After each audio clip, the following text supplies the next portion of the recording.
آج طالبان کے ترجمان ذبیح اللہ مجاہد نے وادی پنشیر فتح کرنے کا اعلان کیا۔ اس کے ساتھ ہی مزاحمتی گروپ کے لیڈر احمد مسعود نے پورے افغانستان کی عوام کو بغاوت کا کہا ہے۔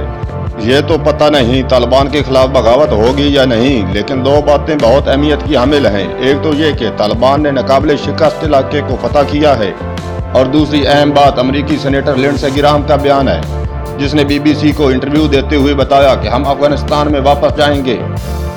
لنڈسے گرام نے طالبان سے مختلف اختلافات کا تذکرہ کرتے ہوئے بتایا کہ طالبان ہماری تہذیب کو نہیں مانتے۔ یہ تو کوئی بات نہ ہوئی۔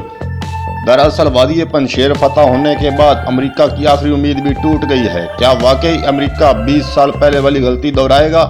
کیا امریکہ ایک بار پھر افغانستان کا رخ کرے گا؟ یا یہ لنڈسے گرام کا جذبات پر مبنی ذاتی بیان ہے؟